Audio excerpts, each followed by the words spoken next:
Hey, I wanted to know if you guys wanted to help me go down to my beach house and clean it out for my father. He gave me a call and asked if I could do that for him, and I really didn't want to, but if you guys did, hey, we might as well go do it. Let's get into this one. School was hell, but vacation was murder. The Mutilator.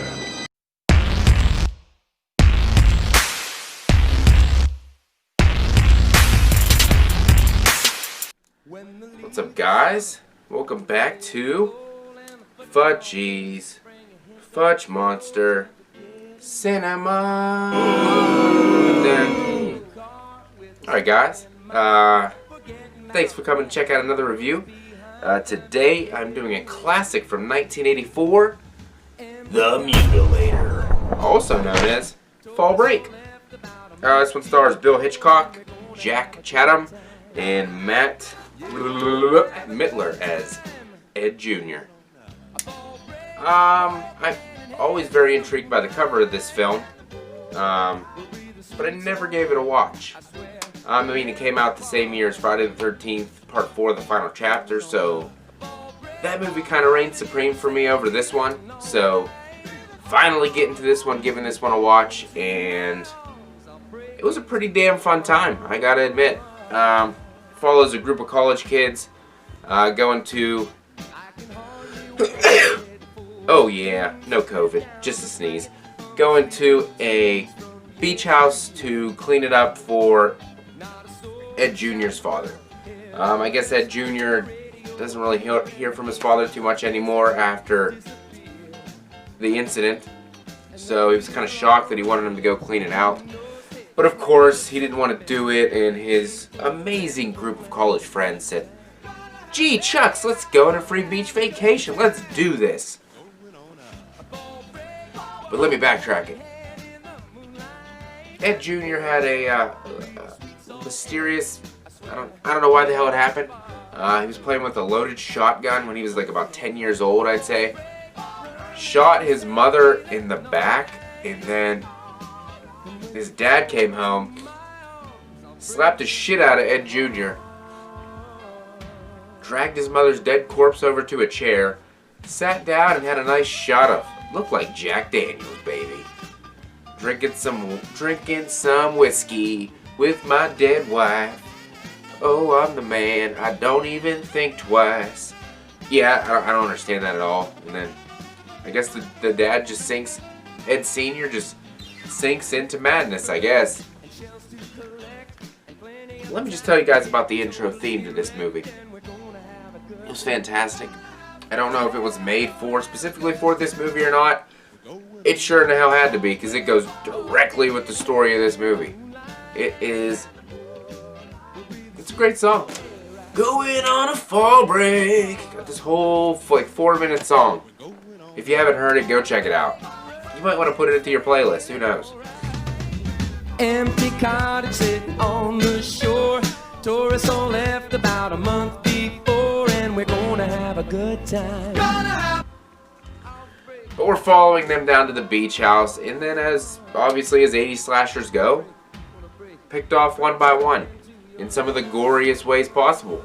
And the killer is obviously Ed Jr.'s father, I guess taking revenge for what Ed Jr. did to the mother.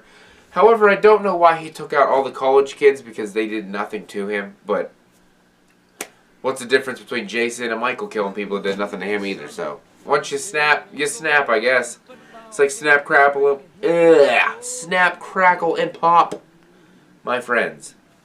I think I'm going to stop the editing out of these, because my boy over at Sinister Cinema Reviews, Jason Smith, he just goes with the flow in his reviews, and I think his reviews are pretty damn entertaining and badass. So if you have not subscribed, go check out Jason's channel. He's a super cool dude, and he deserves the love, even though he's a bit of a dick. Just playing, but go check him out. The kills, like I said, in this movie are fantastic. He kills somebody with like a boat motor, tears up his chest, and you see all the blood coming out. He decapitates a police officer. I'm not a woman, so I don't know how this exactly would feel, but it seems like it'd be very painful when he sticks this big ass fishing hook looking thing through the girl's vajayjay, comes out of her stomach, and like lifts her up with it and shit. Oh, like I said, I'm not a woman, but I can only imagine how that would feel.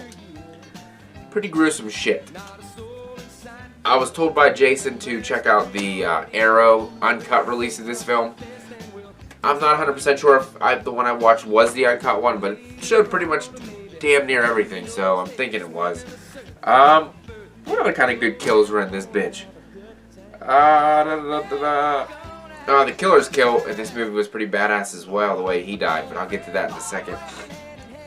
During this movie, they played this hide and seek game. They're all, I don't know what college kids play hide and seek in a house, but whatever. They're playing hide and seek.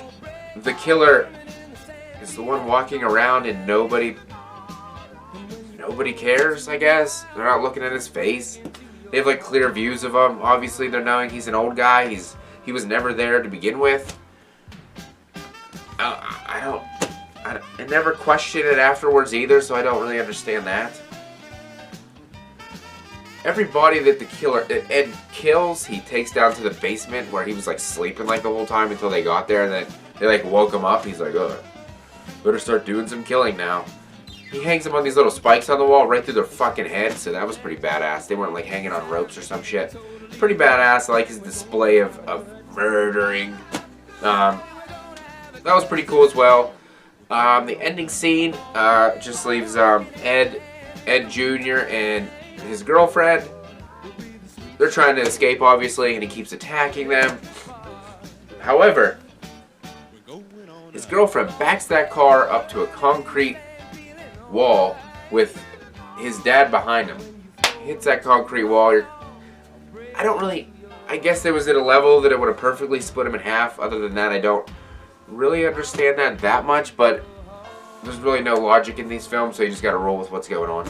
Cuts him in half, and then the cops come, they tell the car to move away, pull up a little bit, and his body just completely splits in half, and you see the inside of his guts and shit.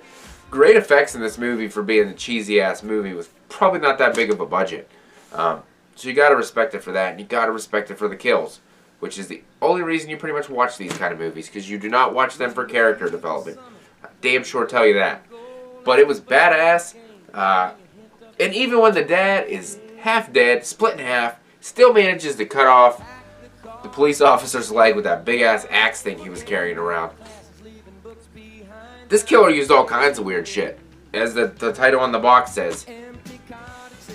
You know what I mean? By sword, by axe, by something else, I don't remember. Bye-bye. Because he used all kinds of shit. I don't know why he had that shit laying around, but he used it.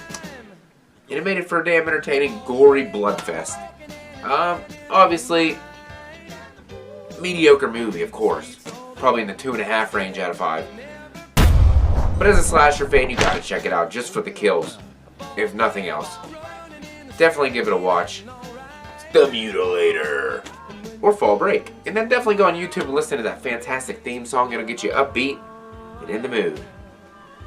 It's definitely worth a watch. Go check it out. I got a bunch more of these cheesy 80s movies coming. So, you guys want to go to the beach? Have a scary day?